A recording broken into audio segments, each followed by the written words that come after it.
Hello, I'm Leigh Brown. This is Crazy Shit in Real Estate. Today, we're going to talk about investing. And I know we've talked about investing before, but today's perspective is a little different. I'm bringing you a realtor from New York, Donna Reid. And no, not the Donna Reid from the 50s. This is a whole different one. She's alive today. And she's going to bring to you some perspective on real estate agents getting involved in developing their own investment strategy. And she's also going to tell a personal story that's probably going to make you fall in love with her, and you'll know why she's one of my good friends in real estate. So enjoy this conversation. I'll see you on the other side. Hey, you're muted. One of you is muted and one of you is not. I don't know how we hit up two. What is an autopilot? Is that the name of your phone or your case or something? Oh, that is the taping AI. Oh, okay. So you're taping this for your transcript? No. I didn't need it to tape, but every time I come on, it tapes. I could get it off. Don't worry. I don't care. I'm just curious about it. So it tapes every Zoom call? Yeah. Huh. I'm totally creeped out by AI, but at some point there'll be something I'm willing to use. Maybe this will be something I'm willing to use. I don't know. Well, it helps when I'm not available. That's what happens. I miss meetings. Yeah. How are you? I'm so excited to be here today. I'm making myself a note. Look, I'm writing down a note on my paper about your AI. It's really good because sometimes I miss my Zoom meetings because I'm so much a part of different masterminds. So it gets me to be on top of my toes to help that. But I think this is the most middle-aged thing I've ever done is take my pen and paper to write down a note about your AI note taker. Oh, look at my notepad. You're a sister, so it's good to see you. I haven't seen you in ages except for the internet. So are you doing only the internet, right? And your hair is shorter than the last time I saw you. We're going with the short summer cut, or is that the new look? Yeah, short summer cut. Yeah. And how are you doing? I'm doing fantastic. I got no complaints. It's not a hot spring here, so all of our normal New York relocating people think it's wonderful, and we keep telling them the humidity's coming and y'all fixing to hate us, but whatever, enjoy it for a minute. I know it's like another place for us there. We love North Carolina for sure. You leave there with a full moving truck and it goes back empty, but especially those investors, they like buying their stuff down here in North Carolina. Thank you, property taxes. But yes. All right. Donna Reid, we're going to talk like we know each other, and the rest of the world is going to start watching this and say, well, I don't know Donna Reid. So I think you should tell everybody who you are and where you're located, even though I already just told them you're in New York, and how long you've been in and around real estate. And then we'll just dig in a little bit. Okay, great. Well, my name is Donna Reid from New York, and I've been in real estate for over 20 years. When I started, it was because of my girls. They were very young. So I needed something else besides doing case management work. That's what I was doing, helping seniors get Medicaid and home care services. So with that said and done, one of my goals were why I did real estate. I had to be home at 3:00. That was like the ultimate goal. It wasn't the money. It wasn't any, it was that goal. So it gave me the opportunity to do that part-time, plus at the same time doing what I do love is doing with the case management side of things. And from there, I just kept on going until I realized, whoa, I can't do that part-time anymore. So I decided to be full-time about 7 years ago. And now the girls didn't need me anymore. Now they're all graduated, having their own life, living their party life, and I'm doing real estate. And now because I'm becoming more of a retirement age, yes, I can't believe it. And because of that, that's why I pivot into a new adventure, I should call it. So you're going to case manage yourself, basically. I don't think so. My daughter says to me, oh, Ma, it'll be good when you get into a nursing home. I said, I never had no time to be in a nursing home.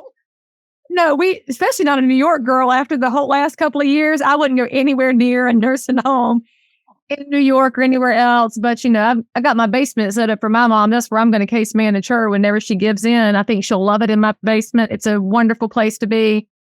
So you kind of quietly were leading into something that happens in real estate all the time that nobody really acknowledges out loud. And that's when you've been in a long time, your phone is just going to ring. People just know you're in real estate. You're going to sell some houses, whether you're actively working your butt off to market or not.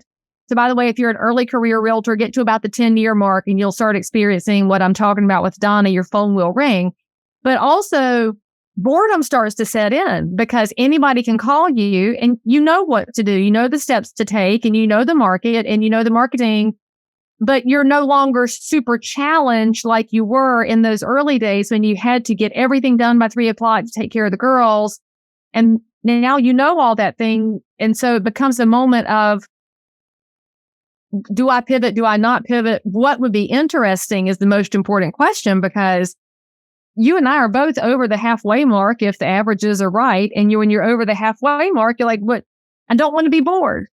And so you've made a big shift in what you're doing with your real estate. So I want you to talk about that a little bit. And also, for anybody that's watching and listening, I want you to really pay attention because we're going to talk in the space here that not everybody speaks into.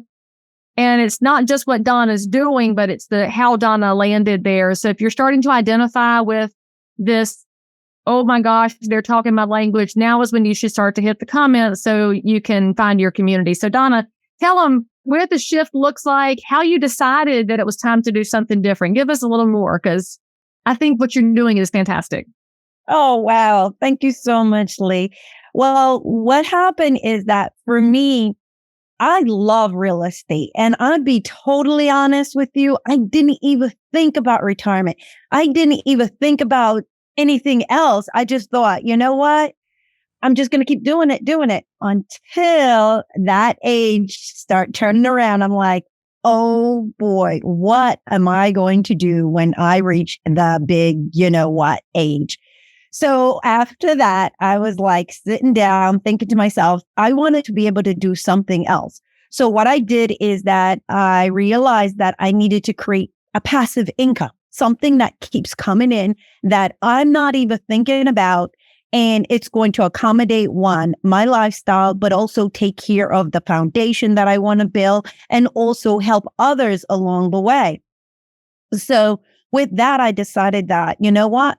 For me, how it looked was getting into multifamily, an asset that I could still yet love the real estate side of things and helping people with rentals, helping people have that space that they could live and also give back to the tenants. And that was just a part of my life.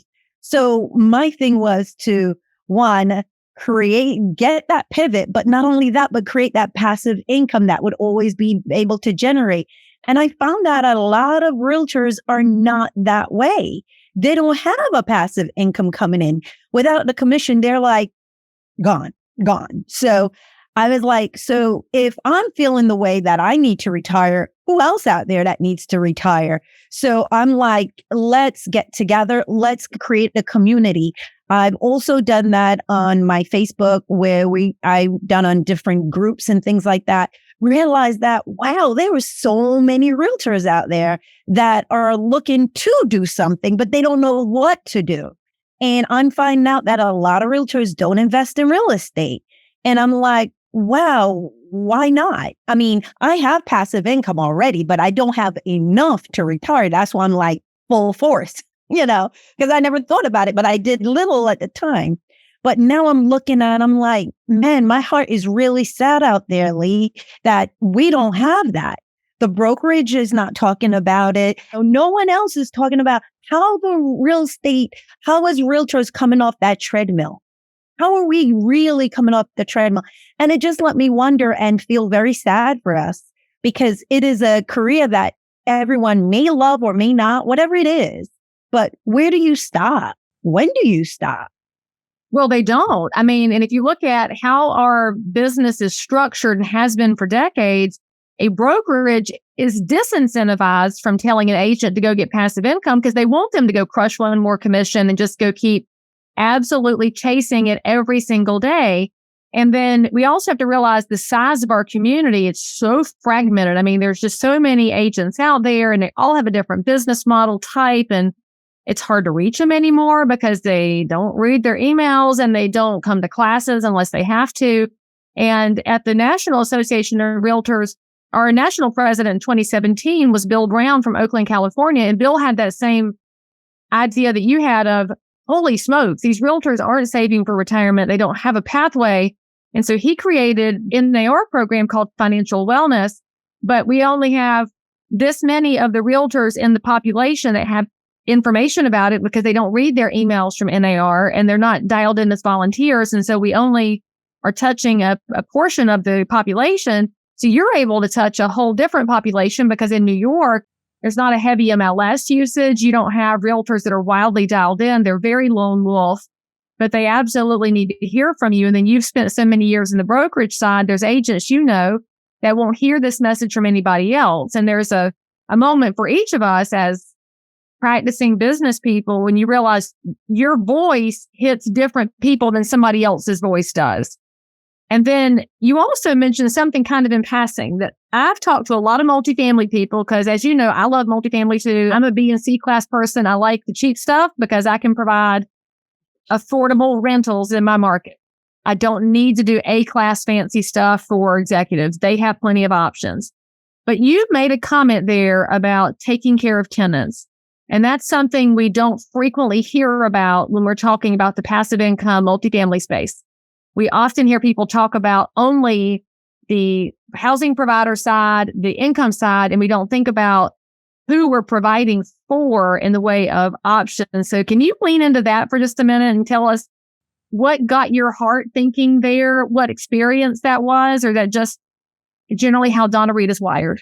I think when it comes down to taking care of the tenants, what's going to happen is that if you help, I always have this philosophy, help others and no matter what, it's going to come back to you. So when it comes to helping the tenants live a better life in the multifamily space, what's going to happen, I found out that, is that they're going to stay there longer. And the longer they're there, you're going to get more equity. Your money's going to last longer. The more money you spend is on when there's vacancy. You have to update it. You have to do this. That's where you waste more money. And if we look at the tenants and their duration of staying in a unit and make it be comfortable for them, they're not going to move. I know people that have had tenant situation and they live in the property for 20 years, whatever. It's because they are comfortable with that. You're finding the next generation is going to look, I found out they're going to look more for the rentals. Why? In New York, I'm finding a lot of teenagers and not teenagers, but more millennials. They are looking at, what? Why should I buy a house? And they're looking, I want to probably do renting for a while. So when they rent for a while, what happened is that they use their money now to put it back into investment properties instead of a full home. So they're just looking at it a little different. But no matter what, being there for the tenants in the long run, it's going to pay off. And when we come to that terms, we'll make it a little bit more comfortable for them. So we're not having a lot of turnaround, but yet cater to them. Yeah. Well, and talking about that side of it, so protecting the longevity of a tenant and reduces turnover, reduces wear and tear. I mean, the numbers go along with that mindset of, they say happy wife, happy life, and happy tenants, happy investment. Yep, absolutely. You start to bring away one of the reasons many real estate pros don't get into this, which is their fear of bad tenants, and they don't know what to do because they've never dealt with it. And so they've got all these built up excuses for why they should never touch this that you're already breaking down. So when you're talking to real estate agents about building passive income through investing, how do you break down their fear factor? Because maybe they've never owned a rental or they watched that. I've probably mentioned it in more episodes than I can even shake a stick at, but do you remember that movie from the 80s, Pacific Heights, where Michael Keaton? Oh my gosh. And that's funny you say that. When I did a poll and a survey, you know how many realtors said, hell no, I'm not going to own it. Not even rentals. Do you remember that scene where the roaches came screaming or because, and I think that's why they're not investing. So how do They're they not. That's why a lot of realtors are not. They know the scoop. They know the scoop, but they don't even have time to invest. But what I'm finding out too, Leigh, is that, I mean, when I was sick, right, with breast cancer, I at least had, at that time, I had a little bit of income coming in. But I'm finding out these realtors, when some of them get very sick like that. If you are remotely awake, then you know that we are heading into some really tricky economic times. We have home buyers that have put the kibosh on buying because they have interest rate shock. We have sellers who have found out suddenly their houses aren't dipped in 14 karat gold. And as a realtor, you are still trying to keep up with the business you have and trying to answer questions in the meantime, while also managing sky high fuel cost at the pump. Never fear, because my new video course is coming out right now, and it's called How to Dominate During a Recession. Look, I've been a realtor for 22 years. I came through the last recession by the skin of my teeth. Actually, not even the skin of my teeth. My business went up every year during the Great Recession, and it's all because of education and getting in front of the curve so that I could serve as many neighbors as possible and help them weather this storm as well. So this course is 4 modules. There might even be some bonus content for you. And I have priced it so that everybody can get a hold of it and go out there and do great things for the American dream and for home ownership. The price is $199. Click on this link. If you take action, you can be the one who brings great information and great solutions, and also paired with realism and optimism into the marketplace that you serve. I am delighted to bring this out as quickly as possible because, friends, there's no time like the present to make sure our neighbors are stronger and we protect the American dream. No commission, no income, no passive income, nothing. So my heart is going out to those people too. And I know that it's been said realtors don't make that much money. I got it. But at some point, we have to come to terms with something. We can't just keep going on and on like this, right? Oh my gosh, you're totally landing on the other thing nobody talks about, which is that if a realtor is out of the ability to work, broke a leg, got cancer, going through chemo, maybe they're by themselves, they don't have a spouse to support, maybe their kids aren't able to help out, they don't have a pension from a corporate job, they probably don't have a short-term disability plan, which I wish more realtors carried good insurance policies, but they don't. So they don't have any safety net at all. And this can provide that. And it's absolutely doable. That's the thing I want y'all to start listening to with Donna. It's absolutely doable to build this. You don't have to have a bazillion dollars behind you. You don't have to be a multimillionaire. So Donna, what do you tell that agent who says, okay, I'm ready to take my first steps, but I don't have a lot of money and I don't have the expertise. What do I do? What's the first place you take them? Well, first of all, I have to sit down and find out what are their goals. Let's get a number together. Okay. What's your freedom financial number looks like for you to say that I want to retire? So we sit down and analyze that with them. And once we get to that number, then we're going to figure out what tool is going to get you there. Is it going to be a duplex, fourplex, or is it going to be 20 or 100 units? When that is done, then we're able to take them through step by step in order how to acquire it. So it is doable, just like you said, but it's starting. That's where we come off. But getting that number, that's the most important thing that we want to work with, because we don't want to short live ourselves, so we want to make sure that is comfortable for them. All right. So you're dealing with people who, lovingly, I'll say this, they don't have a budget or a P&L. They are scraping it together and making it up new almost every single month. And if you're in real estate and that hurts your feelings, it's probably because it's true.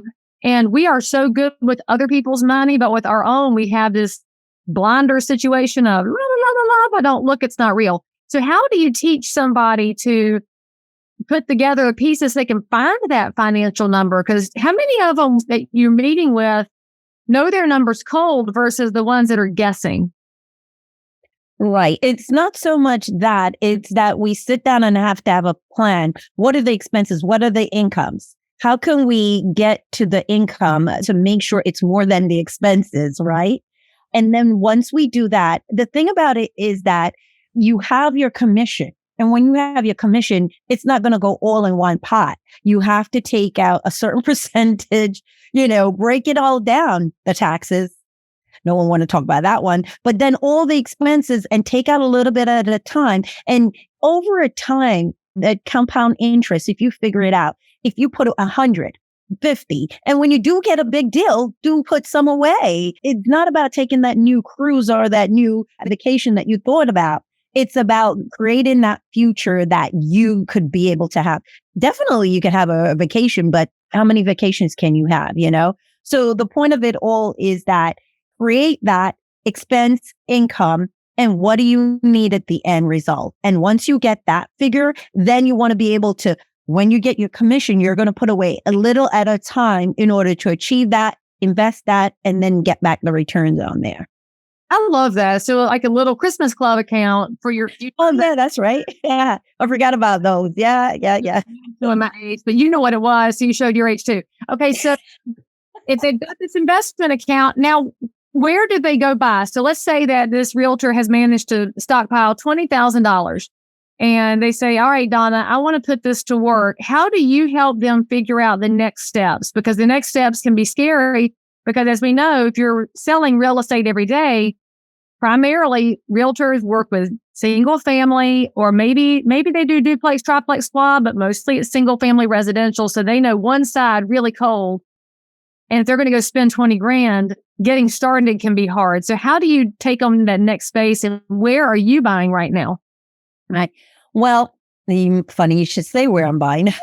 But what happened is that, when you look at, a lot of people look at 100 units and say to themselves, oh my God, I can never afford that.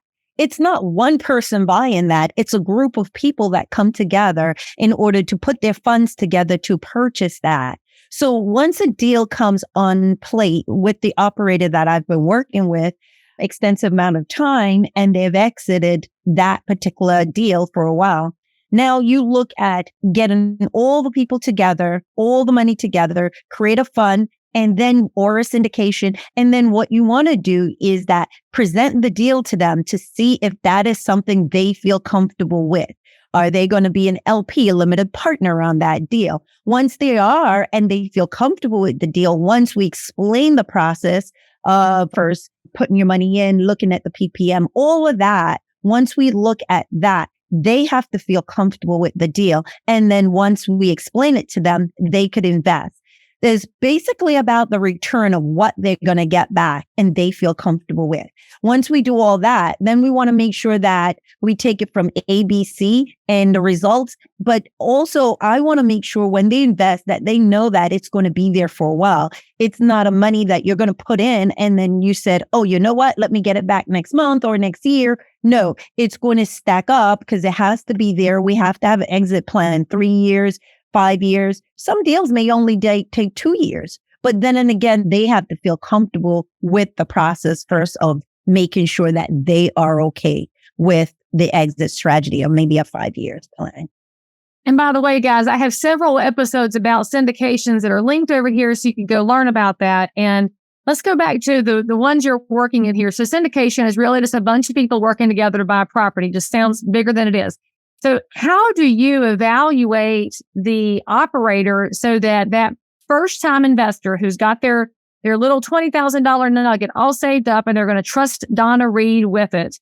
How do you evaluate the property and the operator to know it's as safe as it can be, knowing that there is always risk involved in investing in anything and nobody has any guarantees?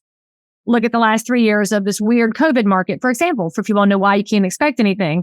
So how do you investigate them? And you've got obviously mom's intuition and you're living in a big city. So give them a little bit of insights as to how do you get the good gut feeling? Well, I wish it was more about the gut feeling. It isn't. First of all, I have to get the buy box. We're looking in North Carolina and we're also looking in Atlanta and also anything Midwest as well. But before we proceed or go forward, we want to know that the operator say what they say and do what they do. 1, right? 2, Have they exit a plan? Have they did anything that creates something to say, oh, you know what? We've done it before, or they went through hardship. Maybe a building, half of it was burned. How did they proceed? How did they help the tenant out of that?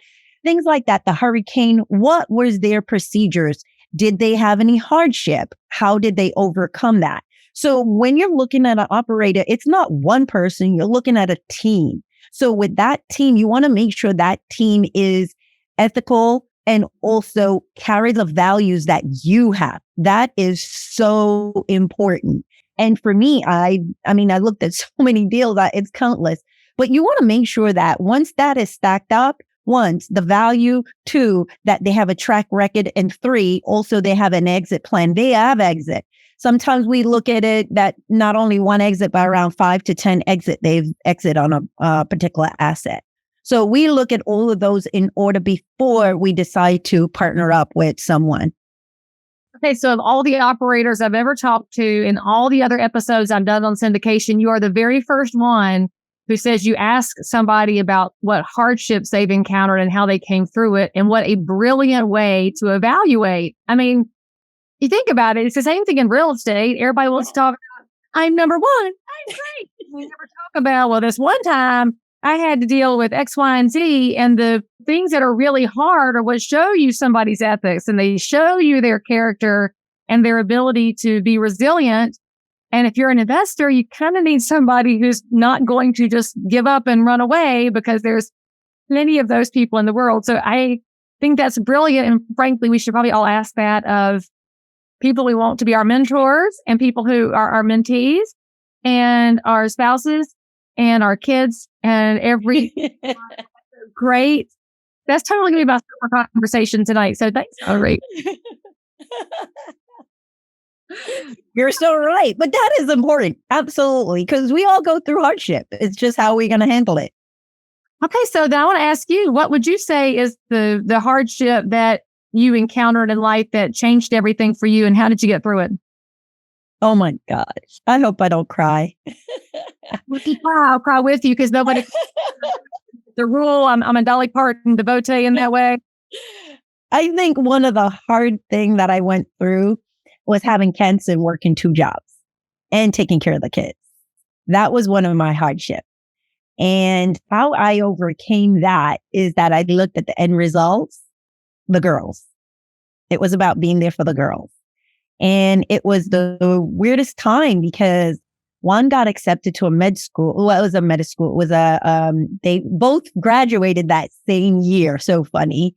One graduated from junior high and the other was going to high school. She was going to be a doctor. So she was in a 7-year program. So I had to get her all prepared and get the other one prepared while battling, and them taking care of me.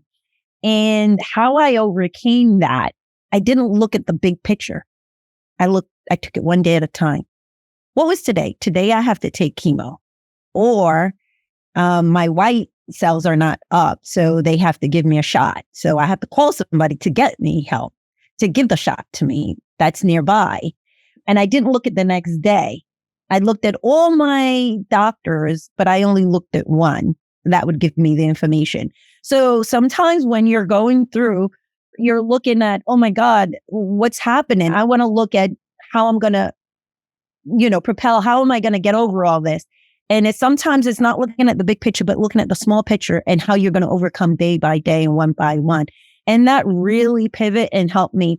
I had operations from 2012 to 2019 in order to do everything. But it wasn't that. It was more or less that, you know what? You have to come out. It wasn't, oh, I may or not. No. You have to come out of this. So with that said and done, it helped me and it propelled me to even fight harder, because I know what I needed to do in the end result.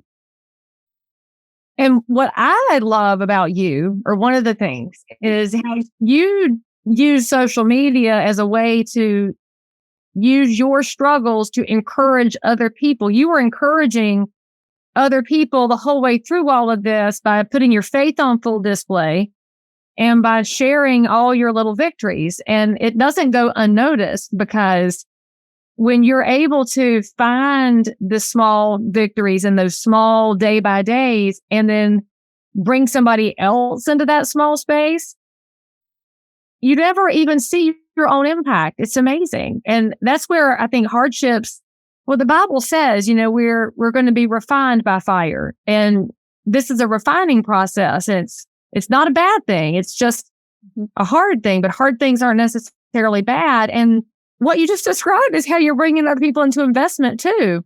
Yeah, it's going to be hard, but quit looking at 100 units and panicking. Look at one step, put $50 in an account. That's today. It's like the perfect overlay, and you didn't even do it on purpose. So we'll just call that a God moment. But you're taking your life and showing other people a pathway. Your hardship is a gift, my sister. I love that. It's funny because I never even thought about it like that. Like I said, I never looked at the big picture. I'm looking at one day at a time and how I'm going to do it. Having the support that helped me through it was phenomenal. Family that was there. I had the breast cancer correlation. They were there with me. The most important one time they called me, say, Donna, do you want a Christmas tree? I said, yeah, I have one in the attic, but I can't reach it because I was in so much pain. They bought one, decorated everything. And it's not what you say is what you do when somebody's going through that. And you know what? I didn't even think much about the process. I was just taking it one day at a time to get to the end result because they needed me.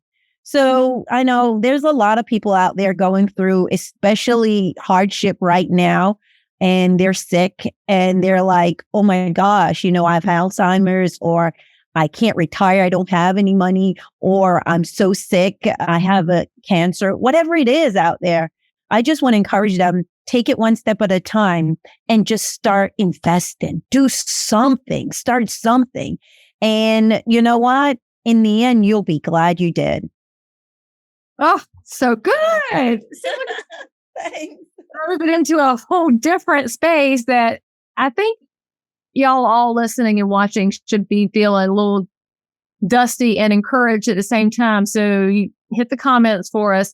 Donna, if somebody wants to talk to you about how they can get started on this pathway, how can they take their own small steps and learn from Reed Elite Capital? What's the best way for them to reach out to you and become a part of your world?